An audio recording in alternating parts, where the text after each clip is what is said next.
ऐसे ओ हाँ कोई गिर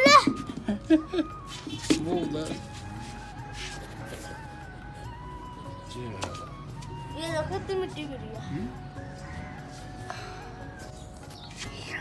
ये अब आज का असली टुकड़ा।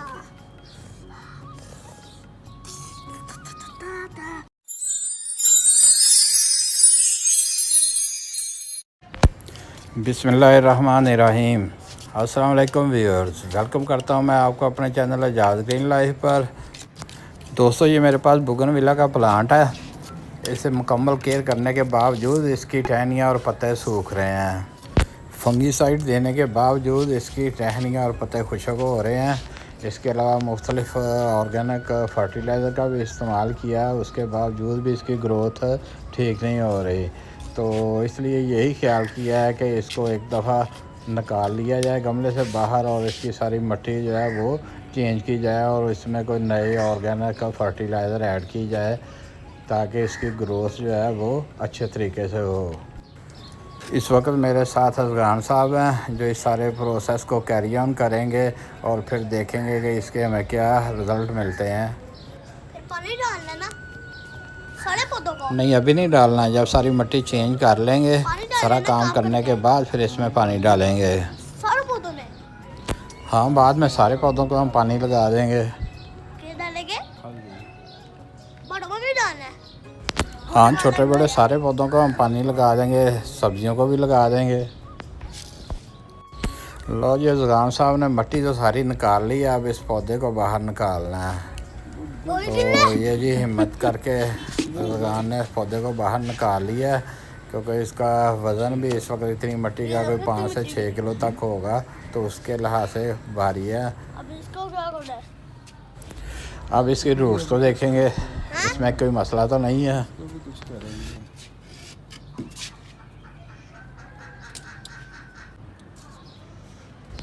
दोस्तों, इसका आधा रूट बॉल ही बाहर निकला है, तो लगता है कि यहाँ इसकी जड़ें जो हैं वो पैक हैं, वो आगे ग्रो नहीं कर रही थी, तो इस वजह से पौधा जो है ऊपर से खुशक हो रहा था। तो अब देखते हैं कि मिट्टी के अंदर क्या मसला है। ये एक टूटे हुए गमले का टुकड़ा नज़र आ रहा होगा, ये पास ही पड़ा है। तो एक तो ये निकला है सेंटर में से, और ये मुझे और भी कुछ लग रहा है इसके अंदर है। तो उसने रुकावट डाली हुई थी रूट ग्रोथ को, जिसकी वजह से जड़ें जो हैं इसकी पैक थी और ये ग्रोथ नहीं ले रहा था। हाँ, ये देखें एक और टुकड़ा निकला है। तो ये नर्सरी वालों में मिट्टी डालते वक्त इसमें ये टुकड़े भी डाल दिए हैं गमले के, जिसकी वजह से उसकी रूट्स पैक हो चुकी थी, जो इस पौधे के लिए प्रॉब्लम क्रिएट कर रही थी।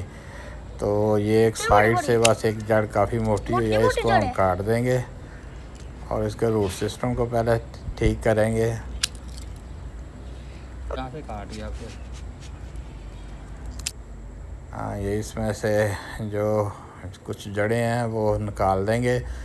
बाकी जो बारीक जड़ें हैं दोस्तों, वो नहीं निकालनी होती, क्योंकि उन्हीं के ज़रिए पौधे को खुराक ऊपर की तरफ पहुंचती है।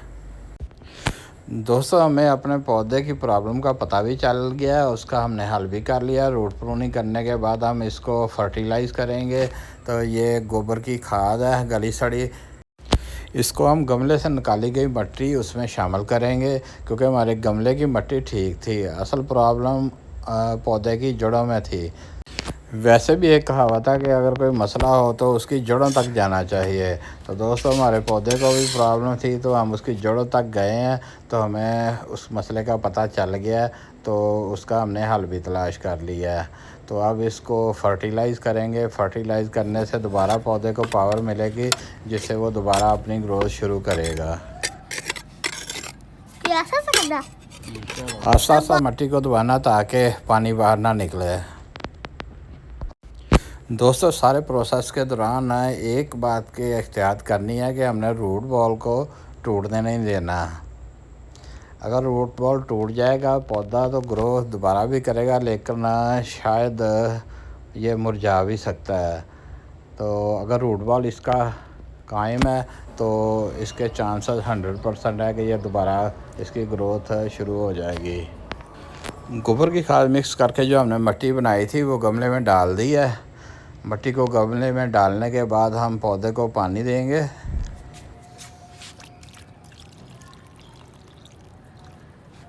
सारा डाल दे।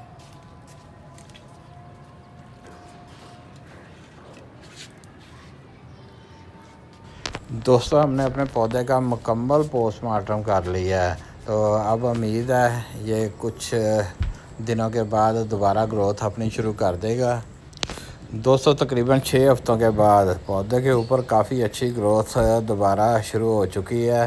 ये देखें, इसकी टहनियों के ऊपर दोबारा पत्ते आ चुके हैं और कितने ही लश ग्रीन नज़र आ रहे हैं। ये पैरेट कलर में है। अब पौधे को मज़ीद किसी किस्म की खाद देने की ज़रूरत नहीं है। इसकी ट्रिमिंग जो है वो दोस्तों थोड़ी सी मैंने कर दी है, ताकि इसके ऊपर मज़ीद नई नई ब्रांचेज़ आएँ, नई कोंपलें निकलेंगी और जितनी ज़्यादा कोंपलें निकलेंगी उनके ऊपर उतने ही ज़्यादा खूबसूरत फूल आएंगे। दोस्तों उम्मीद है आज की वीडियो आपको पसंद आएगी। इसको लाइक और सब्सक्राइब कर दें और साथ ही बेल आइकॉन को भी प्रेस कर दें, ताकि मेरी आने वाली वीडियो का नोटिफिकेशन फौरी तौर पे मिल सके। मिलेंगे नेक्स्ट वीडियो में। ओके, अल्लाह हाफिज़।